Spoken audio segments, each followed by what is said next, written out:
Hello students, everybody good morning. कहिए कैसे हो। आइए उषा नामक कविता का आज हम भावार्थ करते हैं। कवि शमशेर बहादुर सिंह ने प्रकृति का अद्भुत सौंदर्यीकरण करते हुए प्रातःकाल के भोर के समय का अद्भुत चित्रण किया है और मनोहारी दृश्य प्रस्तुत करते हुए कहा है, प्रात नभ था बहुत नीले शंख जैसा भोर का नभ। प्रातःकालीन आसमान का दृश्य था, प्रात नभ था यानी प्रातःकालीन आसमान का दृश्य था बहुत नीले शंख जैसा। आसमान गहरे नीले शंख की भांति दिखाई दे रहा था।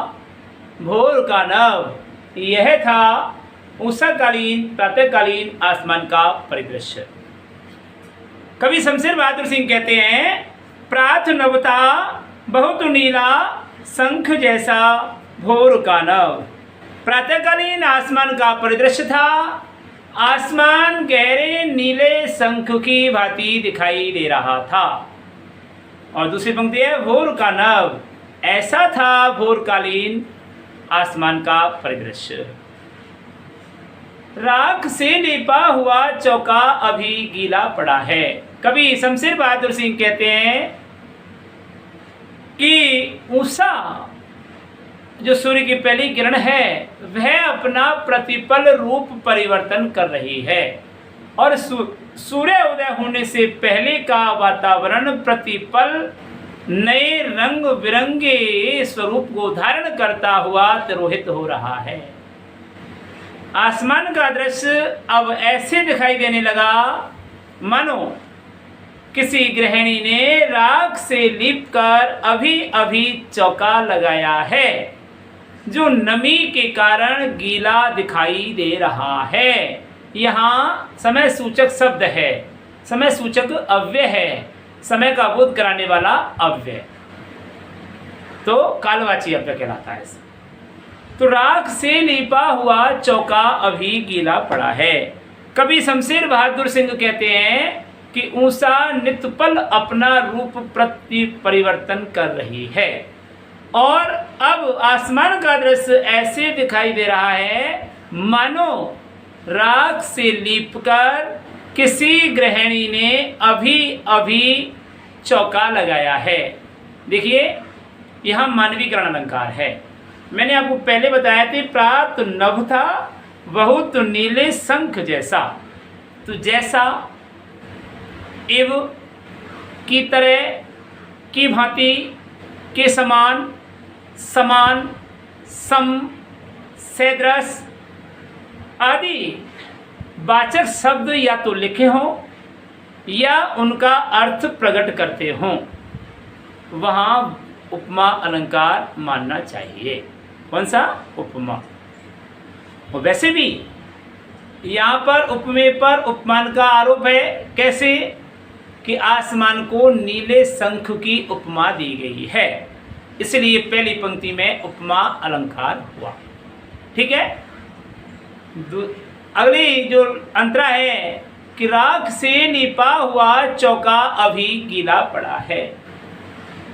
कोष्ठक में जो शब्द आए हैं राख से वो अभी गीला पड़ा है, ये कालवाची अव्यय है।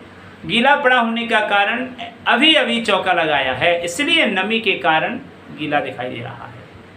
तो आसमान का दृश्य ऐसा परिवर्तित हो गया कि किसी गृहिणी ने अभी अभी राख से लीपकर चौका लगाया है। अभी अभी का पता कैसे लगा? कि नमी के कारण वह गीला दिखाई दे रहा है, इसलिए आसमान का दृश्य कुछ राख जैसा नमी युक्त वातावरण को उद्दीपन करने वाला दिखाई देने लगा। ठीक है। बहुत काली सिल जरासी लाल केसर की जैसे धुल गई हो। अब आसमान का दृश्य पुनः परिवर्तित होता है।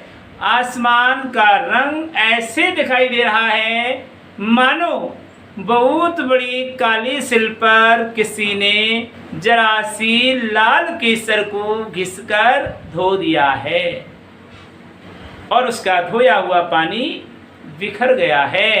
ऐसा कुछ लालिमा, कुछ केसरिया रंग का सा आसमान का दृश्य दिखाई दे रहा है। सूर्योदय होने से पहले उषाकालीन वातावरण में आसमान का दृश्य प्रतिपल रूप परिवर्तन कर रहा है। उषा रूपी नटनी अपना सौंदर्य प्रतिपल बदल रही है। आसमान का दृश्य ऐसे दिखाई दे रहा है मानो बहुत बड़ी काली सिल पर किसी ने जरा सी लाल केसर को घिस दिया है और उसका धोया हुआ पानी बिखरा सा दिखाई दे रहा है। उत्प्रेक्षा अलंकार, कौन सा अलंकार है? उत्प्रेक्षा। राख से लिपा हुआ चौका उत्प्रेक्षा अलंकार। अच्छा, मानो मनहु, जानो जनहु, जनु मनु, मानहु जानहु, ये वाचक शब्द वहां लिखे हों और अर्थ प्रकट करते समय माना की, जाना की, ऐसा की, वैसा की, जैसा की, ये अर्थ भाव प्रकट होते हैं, वहाँ उत्प्रेक्षा अलंकार मानना चाहिए। वैसे तो उपमेय पर उपमान की संभावना व्यक्त की जाती है, उसे उत्प्रेक्षा अलंकार कहते हैं। तो यहाँ पर संभावना व्यक्त की जा रही है उपमेय पर उपमान की, कि आसमान का दृश्य कैसे दिखाई दे रहा है।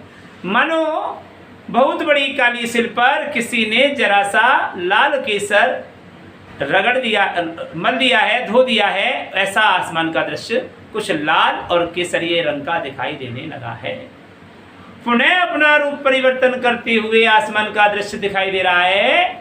आसमान ऐसा दिखाई दे रहा है मानो किसी ने स्लेट पर या लाल खड़िया चौक मल दी हो, किसी ने, मानो किसी ने बहुत बड़ी स्लेट पर लाल खड़ी या लाल चौक रगड़ दिया है। ऐसे कुछ काला और लालिमा को धारण करता हुआ आसमान का दृश्य दिखाई दे रहा है। कालिमा और लालिमा को धारण करता हुआ आसमान का दृश्य दिखाई दे रहा है। नील जल में या किसी की गौर झिलमिल देह जैसे हिल रही हो। उषा अपना रूप परिवर्तन करती है, आसमान में हल्का उजास छाने लगता है और आसमान का दृश्य ऐसे दिखाई दे रहा है मानो नीले जल में किसी गोरी सुंदरी का शरीर झिलमिलाता, गोरा शरीर झिलमिलाता हुआ, चमकता हुआ हिल रहा हो। ऐसे आसमान में छाई हुई उजास का प्रतिबिंब इस प्रकार दिखाई दे रहा है। नील जल में, नील जल किस लिए कहा गया? नील जल का मतलब होता है जहाँ जल में नीलापन आता है वो स्वच्छ जल है। क्यों? क्योंकि जल में जब आसमान की परछाई दिखाई देती है तो वह स्वच्छ जल माना जाता है। तो स्वच्छ पानी में किसी गोरी सुंदरी का गोरा शरीर झिलमिलाता हुआ, चमकता हुआ, हिलता सा दिखाई दे रहा है, उसे यहाँ पर मानवीकृत किया गया है, दृश्य को मानवीकृत कर दिया है। मानवीकरण अलंकार है जी इसमें। कैसे है जी? कि जहाँ जड़ प्राकृतिक सौंदर्य को या प्राकृतिक दृश्यों को मानव प्रवृत्ति पर आरोपित कर दिया जाता है उसे मानवीकरण अलंकार कहते हैं। तो यहाँ पर मानवीकरण अलंकार का प्रयोग किया गया है क्योंकि यहाँ सूर्य के उजास को गोरी सुंदरी का रूप दे दिया है, इसलिए यहाँ मानवीकरण अलंकार हो गया है। और उस उजालेपन को शरीर बता दिया गया है, इसलिए यहाँ मानवीकरण अलंकार होता है।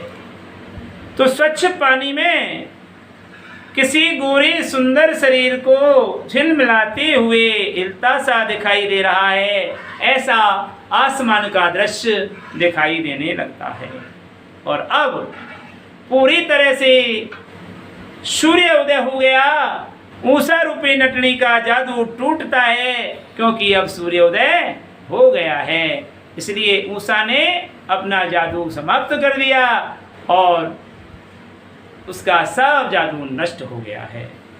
ये था पाठ का भावार्थ। अब मैं इसको प्रसंग सहित अर्थ कर रहा हूँ, रिपीट कर रहा हूँ, फिर भी यदि आपको कुछ लगे समाउ इम्प्रॉपर तो आप कमेंट्स करें, डाउट में लिख करके मुझे भेजें, मैं सॉल्व करूँगा।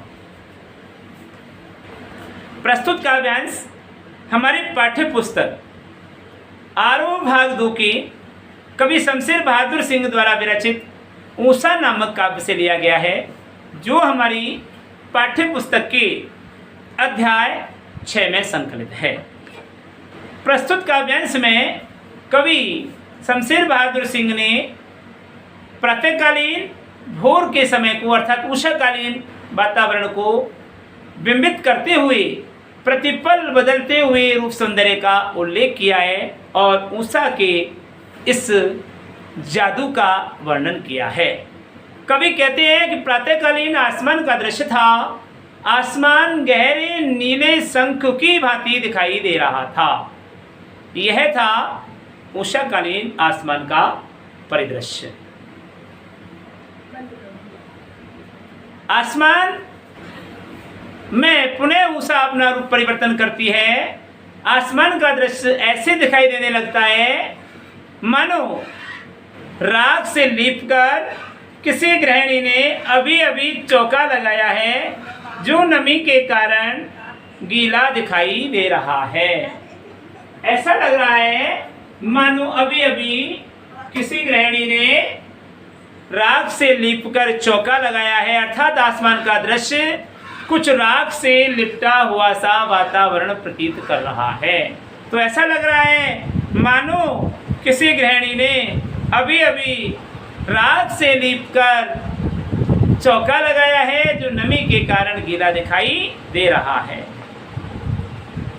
पुनः उषा अपना रूप परिवर्तन करती है। आसमान का दृश्य पुनः बदलता है और आसमान का दृश्य ऐसे दिखाई दे रहा है मानो बहुत बड़ी काली सिल पर किसी ने जरा सी लाल केसर को धो दिया है और उसका धोया हुआ पानी छितराया सा दिखाई दे रहा है।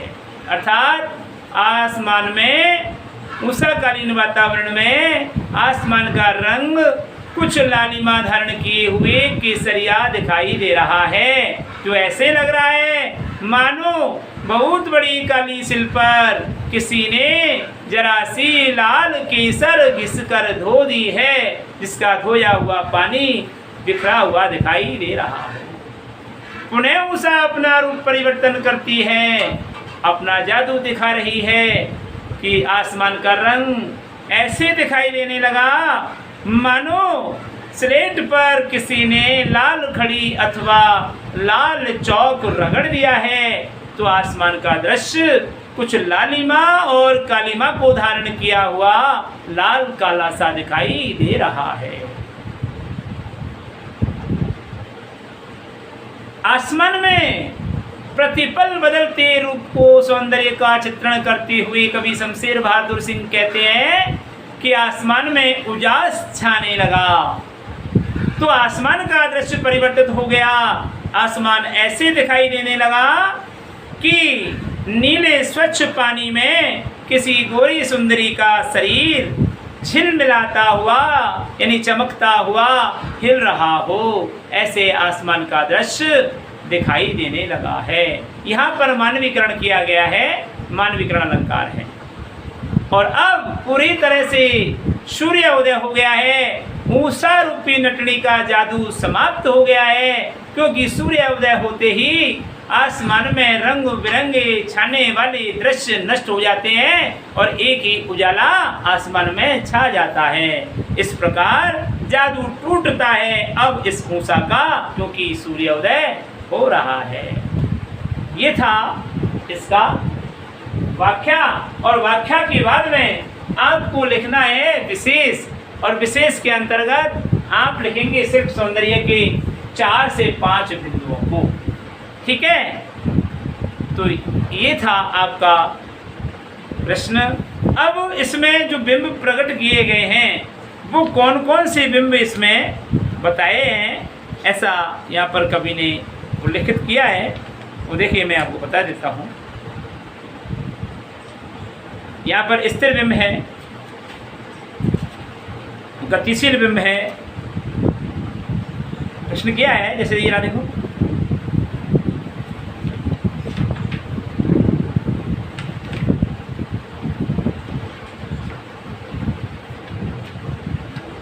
प्रश्न बैंक में प्रश्न ही नहीं है क्या?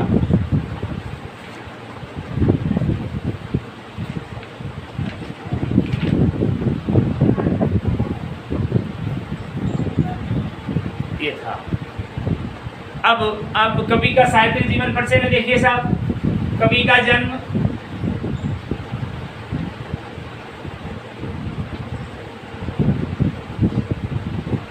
और कवि का जन्म स्थान,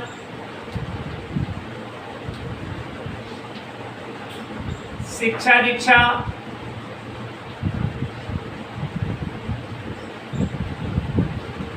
माता पिता का नाम यदि है तो माता पिता का परिचय, इनके है साहब माता पिता का परिचय, शिक्षा दीक्षा हो गई, इसको पहले लेंगे, इसको बाद में लेंगे।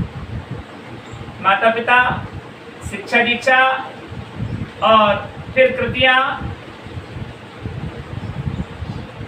या रचनाएं,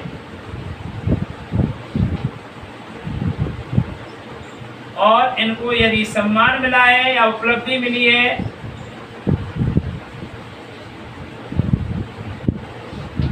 वो भी आप उल्लेख करेंगे, और इसके बाद इनका देहांत।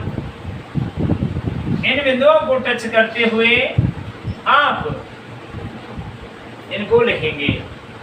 तो जन्म स्थान और जन्म को तो आपको सारे कवियों को याद करना ही है, क्योंकि विकल्पात्मक प्रश्न भी आपको आने वाले हैं, है ना। और ये कविता मुश्त है, लगभग 20 साल से ये कविता कोर्स में आ रही है। 3 बार रिपीट हो चुका ये पाठ्यक्रम, तीनों बार जो भी पाठ्यक्रम आया उसमें ये कविता परिवर्तित नहीं हुई, सदैव ये कविता अपना वजूद बनाए रखी है।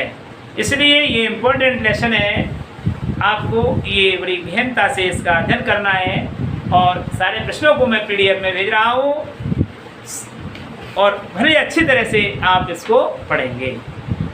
अगले वीडियो में हम आपसे फिर मुलाकात करेंगे, तब तक के लिए हम आपसे विदा लेते हैं। नमस्कार।